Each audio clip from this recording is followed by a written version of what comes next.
അന്ന് ഞാൻ ഈ പെട്ടി പിടിച്ച് നിന്നത് നിങ്ങൾക്ക് ഓർമ്മയുണ്ടോ? അപ്പോൾ ഇത് ഞാൻ ഒരു മണി സേവിങ് ബോക്സ് ഉണ്ടാക്കാൻ വേണ്ടിയിട്ട് എടുത്തതായിരുന്നു കേട്ടോ.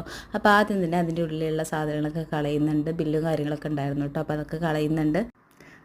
നിങ്ങളുടെ അടുത്ത് ഇങ്ങനത്തെ ആവശ്യമില്ലാത്ത പെട്ടിയോ ബോക്സോ എന്ത് വേണമെന്നുണ്ടെങ്കിലും നിങ്ങൾക്ക് എടുക്കാം കേട്ടോ.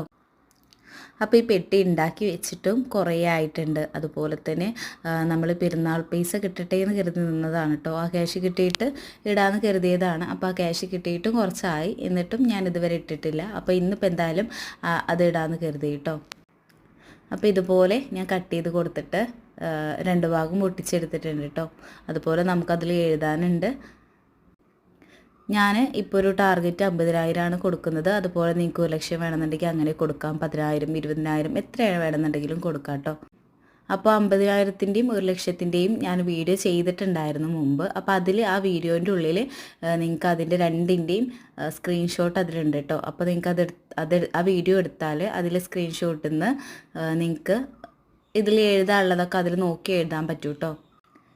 അപ്പോൾ പിന്നെ നിങ്ങൾക്ക് വേറെ കണക്കൂട്ടി ഉണ്ടാക്കേണ്ട ആവശ്യമൊന്നുമില്ല. നിങ്ങൾക്ക് അതേപോലെ അത് എടുത്ത് എഴുതിയാൽ മതി. അപ്പോൾ ആ വീഡിയോ ഞാൻ താഴെ ടാഗ് ചെയ്ത് കൊടുക്കാം കേട്ടോ. അപ്പോൾ ഇങ്ങനെ എല്ലാം എഴുതി വെക്കുക.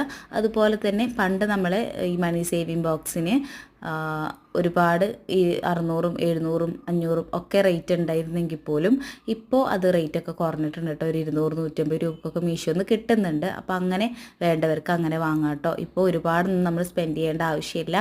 പക്ഷേ ഞാനത് കുറച്ച് മുന്നേ ഉണ്ടാക്കി വെച്ചതാണ് കേട്ടോ. അതുകൊണ്ടാണ് ഞാൻ ഇതിൽ തന്നെ ഇടാമെന്ന് കരുതിയിട്ടുണ്ടായിരുന്നത്. അങ്ങനെ നമ്മുടെ ക്യാഷും സെറ്റായിട്ടുണ്ട്. അതുപോലെ തന്നെ നമ്മുടെ മണി സേവിങ് ബോക്സും സെറ്റായിട്ടുണ്ട്. ഇനി അതിൽ ഇടേണ്ട ആവശ്യമുള്ളൂ കേട്ടോ. അപ്പോൾ നമ്മൾ ഇടുമ്പോൾ ഓരോന്നും നമുക്കതിൽ ടിക്ക് ചെയ്ത് അല്ലെങ്കിൽ ഒരു വര വരച്ചിട്ട് വെട്ടിട്ട് കൊടുക്കാം കേട്ടോ.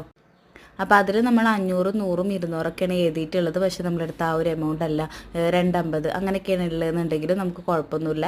കാരണം നമുക്കത് 100 വെട്ടിട്ട് കൊടുക്കാൻ പറ്റും. 250 വിട്ടിട്ട് ഞാൻ അങ്ങനെയൊക്കെ ഇടാറുണ്ട് കേട്ടോ. അപ്പോൾ ഇങ്ങനെ എഴുതിയിട്ടൊക്കെ ചെയ്യുമ്പോൾ നിങ്ങൾക്ക് ഒരു ലക്ഷ്യം ഉണ്ടാവുമല്ലോ. ആ ലക്ഷ്യത്തിലേക്ക് നമുക്ക് പെട്ടെന്ന് തന്നെ എത്താൻ പറ്റും കേട്ടോ. സാധാരണ ഒരു കുണ്ടികയിൽ അല്ലാതെ നമ്മൾ ഇങ്ങനെയൊക്കെ ചെയ്യുകയാണെന്നുണ്ടെങ്കിൽ നമുക്കൊന്നുകൂടി ഇൻട്രസ്റ്റ് ഉണ്ടാവും. അപ്പോൾ എല്ലാവരും ഒന്ന് ചെയ്ത് നോക്കുക കേട്ടോ.